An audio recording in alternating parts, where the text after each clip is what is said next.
Olá, alunos, eu sou o professor Manassias e nossa aula de hoje é sobre ciências. O nosso assunto hoje é mapa conceitual da matéria. Um mapa conceitual é quando você tem uma organização de conteúdos que estão relacionados entre si. Especificamente hoje nós vamos retratar o da matéria, não é isso? Por exemplo, em relação ao que nós estamos anteriormente, nós podemos destacar a amostra de matéria. O que é uma amostra de matéria? Seriam as substâncias que são formadas inicialmente de átomos. Lembrando que átomo é um tipo de energia. E esses átomos, quando se organizam, eles criam matéria, que no caso seriam substâncias puras e misturas. Substância pura não separa seus elementos e as misturas podem ter seus elementos separados. Por exemplo, uma substância pura, digamos o arroz, né? Por mais que ele esteja em vários grãos, o arroz é arroz. Aí no caso de mistura, um exemplo, arroz com feijão. Então é muito fácil você separar o arroz do feijão, porque eles têm características diferentes, você dá para identificar.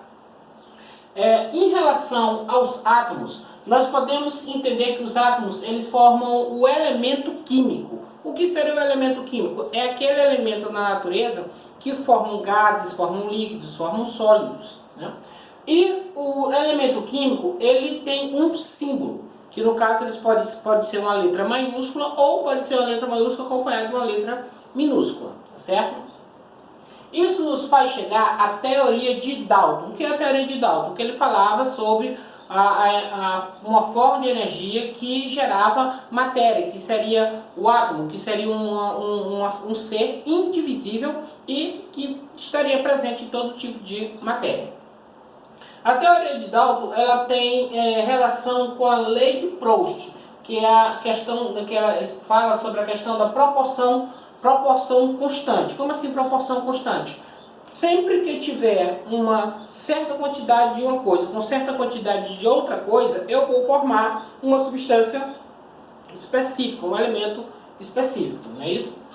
Em relação à substância pura, nós podemos ter a substância simples e a substância composta. O que seria a substância simples? Aquela formada por um tipo de átomo, como por exemplo o hidrogênio, o oxigênio, o ozônio, o nitrogênio e o enxofre.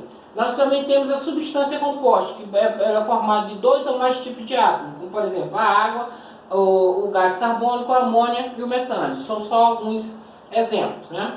Tanto a substância simples como a substância composta, elas são representadas por uma fórmula química. Por exemplo, hidrogênio, H2, oxigênio, O2, ozônio, O3, nitrogênio, N2, enxofre, S3, a água, H2O, o gás carbônico, CO2, a amônia, NH3 e o metano, CH4.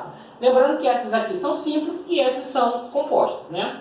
Aí qual a principal diferença? Porque no caso da substância simples, você vai observar que ela é por um único elemento. E a substância composta ela tem elementos diferentes, 2 ou 3, dependendo da fórmula, né?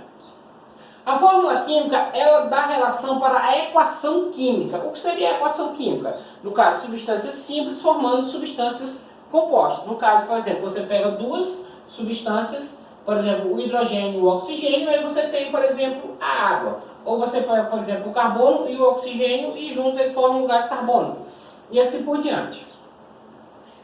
Uma equação química, ela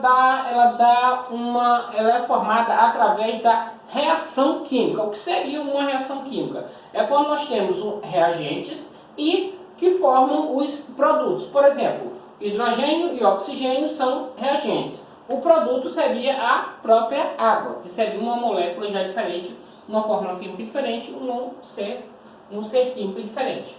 Uma reação química ela é proveniente do conhecimento da lei de Lavoisier, que no caso fala da conservação de massa. Então, como assim da conservação de massa? Sempre que tiver certa quantidade de oxigênio com certa quantidade de oxigênio, somando os dois, após ser aplicada a lei de Proust, né, da proporção constante, nós vemos a conservação de massa, que é a lei de Lavoisier, onde os dois pesos vão se somar e criar uma substância nova com o peso das duas anteriores, né?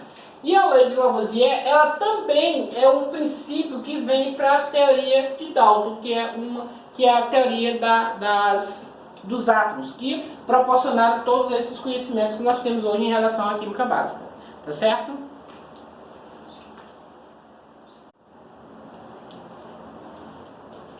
Muito bem, alunos, dando continuidade à nossa aula, vamos passar agora para a nossa atividade. Em caso de dúvida, vocês podem estar consultando o mapa conceitual na página 30, tá certo? Lá, qualquer dúvida que você tiver, você pode dar uma olhadinha. Aqui nós temos o seguinte, ó, primeira questão. Os átomos formam o quê? Né? Tá do lado esquerdo do nosso mapa conceitual, tá lá as duas formas do que são formados pelo átomo. Segunda questão. Quais são os dois tipos de substâncias? Então, logo abaixo também vocês vão encontrar lá no mapa os dois tipos de substâncias que são formadas a partir da substância pura. E terceira questão. Qual a diferença entre substância simples e substância composta? Né? Você vai dizer, a substância simples ela é formada disso, disso e disso. E a substância composta formada disso, disso e disso. Né? Para poder diferenciar as duas. Quarta questão. Como é chamado todo tipo de átomo na tabela periódica? Lá do lado direito você vai dar uma olhadinha, você vai examinar que logo abaixo do átomo tem uma expressão, que essa expressão ela é justamente a expressão usada para substituir a palavra átomo lá na tabela periódica, tá certo?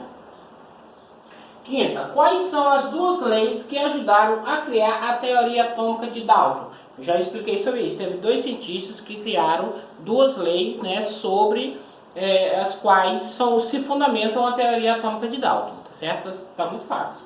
Sexta. Qual o nome da equação que explica como ocorrem as transformações de moléculas simples em moléculas compostas? Isso aqui está de graça, ela está muito fácil. Está lá o nome da equação que a gente usa na química para poder expressar essas transformações de duas ou três moléculas para transformar em outras moléculas, já que nós não podemos pegar átomos e arranjar. Eles são moléculas simples que se organizam para formar moléculas compostas. Duas ou três ou quatro para poder formar uma ou duas compostas. Sétima questão. Em uma equação química, a reação química é composta de quê? Né? Você vai dizer o nome daqueles elementos que estão se organizando para formar aquele resultado. Eu quero o nome daquele resultado, dos elementos que formam, que estão se organizando e daquele resultado, tá certo? Lá na reação química tem lá as duas palavras que eu estou procurando para vocês determinarem, tá bom?